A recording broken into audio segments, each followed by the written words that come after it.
ஹே everyone, இன்றைக்கி நம்ம சேனலில் பார்க்க போகிற படம் 2024 ரிலீஸ் ஆகி உலகத்தையே அதிர வச்ச டெட்பூல் அண்ட் வல்வரின். கதை ஆரம்பத்திலேயே லோகனோட எலும்பை வச்சு டெட்பூல் பண்ணுற அட்டகாசம் இருக்கே செம்மையாக இருக்கும்.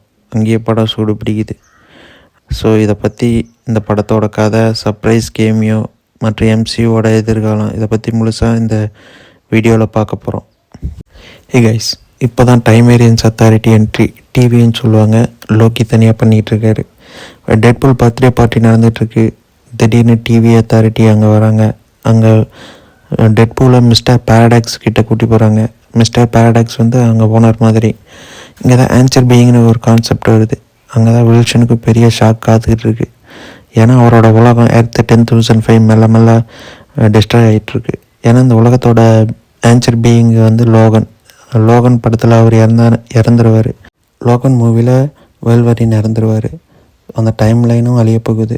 அதை தடுக்க டிவியை கிட்டே இருந்து டெட்பூல் தப்பிச்சு தன்னோட உலகத்தை காப்பாற்ற போராடுறாரு.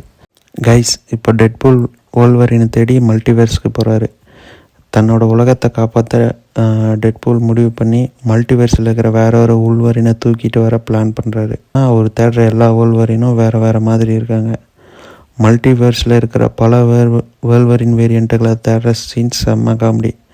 குறிப்பாக அந்த குள்ளமான வல்வரின் மற்றும் ஹென்ரி கேவில் வர சீன் தேட்டரில் விசில் பறக்கும். கடைசியாக தன் உலகத்தையே ஒரு தப்புனால் அழிச்சிட்டு ட்ரிங்க்ஸுக்கு அடிமையாகி இருக்கிற ஒரு ஒஸ்ட் வல்வரினை டெட்பூல் கண்டுபிடிக்கிறாரு. அவரை கண்டுபிடிச்சி அவரை கூட்டிகிட்டு வராரு. நெக்ஸ்ட்டு வாய்டு மற்றும் Cassandra Nova. Mister Paradox Deadpool and வல்வரினை வாய்டு காமிச்சிடுறாங்க. வாய்டுன்னு என்னென்னா, அங்கே ஒரு வெற்றிடம் மாதிரி. டிவியை வேணால் கண்ட்ரோல் பண்ண முடியாதவங்களையெல்லாம் அங்கே போட்டுருவாங்க. அங்கே தான் சார்லஸ் எக்ஸாவியரோட தங்கை கேசன்ட்ரானோவா ஆட்சி பண்ணிகிட்ருக்கா. அவகிட்ட பவர் ரொம்ப அதிகம். அங்கே போய் பார்க்கும்போது தான் க்ரீன் எவன்ஸ் இருக்கார். க்ரீன் எவன்ஸ்னால் கேப்டன் அமெரிக்கன் நினச்சா பழைய ஃபேண்டாஸ்டிக் 4ல் வர ஜானி ஸ்டார்டமாக ஷாக் கொடுக்குறாரு. த ரெசிஸ்டன்ஸ், பல வருடம் கழித்து வர பிளேடு, எலக்ட்ரா மற்றும் முக்கியமான சானிங் சட்டம் நடித்த கேம்பிட், இவங்க வர ஒவ்வொரு சீனையும் மாசாக இருக்கும்.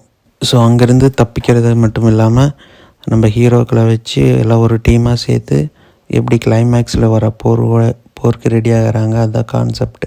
டெட்பூல் வர்சஸ் வல்வரின், இங்கே 2 பேருக்கு இடையில் நடக்கிற சண்டை தான் படத்தோட முதுகெலும்பே. இந்த ஹோண்டா ஓடிசி காரில் நடக்கிற சண்டை ரொம்ப வன்முறையாகவும் அதே செம்ம காமெடியாகவும் இருக்கும். இந்த வல்வரின் ஒரு தோற்று போன ஹீரோ. அவருக்கு நம்ம டெட்பூல் எப்படி ஒரு புது நம்பிக்கையை தர்றாங்கிறது தான் கிளைமேக்ஸ் நோக்கிய பயணம். இந்த டெட்பூல்ஸ் எல்லாம் ஏன் சண்டை போட்டுப்பாங்கன்னா, கேசன்ட்ரானோவோட பிளான் என்னென்னா டைம் மிஷின் மூலயமா உலகத்தை எல்லாத்தையும் அழிக்கிறது தான். இதை தடுக்க நம்ம டெட்பூலும் வல்வரினும் அவங்க உலகத்துக்கு வந்துடுவாங்க. இவங்களை தடுக்கிறதுக்கோசரம் கேசன்ட்ரானோவா 100s ஆஃப் டெட்பூலை அனுப்புவாங்க. ஸோ அதனால தான் அந்த சண்டை காட்சி வரும். செம்ம மாசாக இருக்கும். நெக்ஸ்ட்டு இறுதியில் டெட்பூலும் வல்வரினும் ஒன்றா சேர்ந்து கேசன்ட்ரானோவா தோற்கடிச்சு உலகத்தை காப்பாற்றுறாங்க. வல்வரின் ஒரு லாஸ்ட்டாக டெட்பூலும் வல்வரினும் ஒன்றா சேர்ந்து கேசன்ட்ரானோவா தோற்கடிச்சு உலகத்தையே காப்பாற்றுவாங்க. வல்வரினுக்கு ஒரு புது வாழ்க்கை கிடைச்சிரும். டெட்பூல் அவரோட பழைய நண்பர்கள் கிடைக்கிறாங்க. இதோட இந்த வீடியோ முடியுது. இந்த விளக்கம் பிடிச்சிருந்தால் லைக், ஷேர், சப்ஸ்கிரைப் பண்ணுங்கள். தேங்க்யூ.